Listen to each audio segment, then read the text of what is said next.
How's it going, Blasters? We're going to be doing this one, no editing, one time through, and we'll kind of cover some information here. I tried to do this live streaming, but one, my internet was horrible. Two, it's super late. I mean, it's like 1 o'clock here Pacific time, so that's like 3 a.m. Eastern, like 6 p.m. Australia time, 9 a.m. in Ireland. So it helps a few of those folks, but so what we're going to go through is first off talking about as far as the channel itself. So do appreciate all the support that I'm getting, some of the feedback, some of the interactions. That's very much appreciated because really starting out from my cell phone, kind of with a wood clamp attached to a tripod, to be able to go from one subscriber to currently it's a 261. It does fluctuate a little bit, so I really don't know where that's sitting exactly, but I think with a lot of the channels, we're all trying to strive to get to that coveted 1,000. So it seems like the 1,000 is when you're kind of a legitimate channel, so not taking away from anything else, and very much still appreciative of everybody that takes the time to watch videos. Hopefully you get something out of it as well, and then that subscription is worthwhile to you because it is your time that you're kind of giving to watch something that I kind of put together.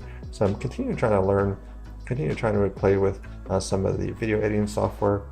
So even with the still comparison, instead of holding up a piece of paper, actually putting that digital copy on the screen, so you can see it much clearer that way, and you also don't have the ruffling of the papers, which might be kind of annoying.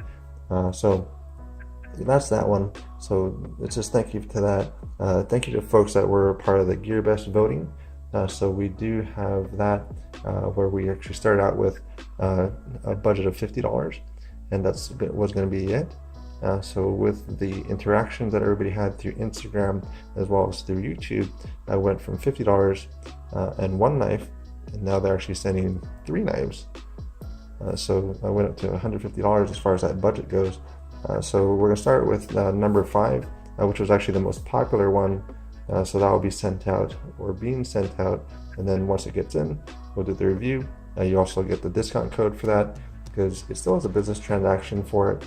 So they'll send in knives, and then we'll get the discount code, and hopefully get some people that actually really like the knives, and then you can go purchase that through the link, and then they'll actually show that it actually is worthwhile for GearBest to continue that partnership with your channel and with you folks.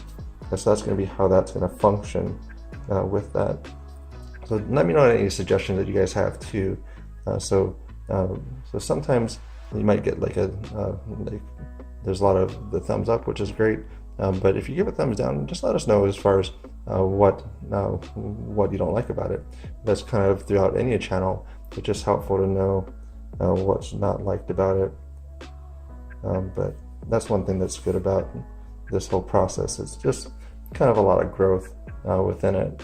So because really, I started out with this knife, and this was going to be my one and only knife, which is the Kershaw Skyline. And then it kind of grew from there just a little bit. So not horrible, but that's something that did happen with the knives. So these are some of the ones here. So I could go and talk through some of them, but you can kind of take a look at these here. These are just some of the ones I pulled out of the knife roll that I have available. I also have this one that I'll be reviewing, which is going to be the Beluga. I reviewed the other one. This one came in. So Kaiser Dukes. So very much met up to a lot of the hype about it. Definitely a flipper for that one. And then even for, I think most of the other ones I already reviewed. Some of these, I don't think I reviewed some of these. So I looked at the plastic one on this, but if you haven't had a Fox Basinelli collaboration one, I recommend it for that. That's just beautiful. Available through Amazon for that one as well. It's also pretty safe too because it has this front choil, so it's not going to close down on you. And then also in the closed position, it also is a self-defense weapon as well. So that's an interesting process for that. But that's going to be the update. If you stayed through this one, it's going to be kind of a short one. So it really is a thank you. If you have any suggestions, and then kind of the update to the Gear Dust collaboration for that. And also, I almost did forget also. So huge appreciation for the Pass Around group. So a bunch of great folks in that Pass Around group, and then for the companies that actually have faith in the review group to send knives in. So we have was it Blade HQ? That's kind of a new partnership that they're sending some knives in. We've had Tuya Knife. We've had Bestech. I don't want to leave anybody out, but I think there's a few companies that are kind of finding that having their knives out there for the reviewers, which is a really good thing. So I do appreciate it. Let me know what you think, and thanks for your time.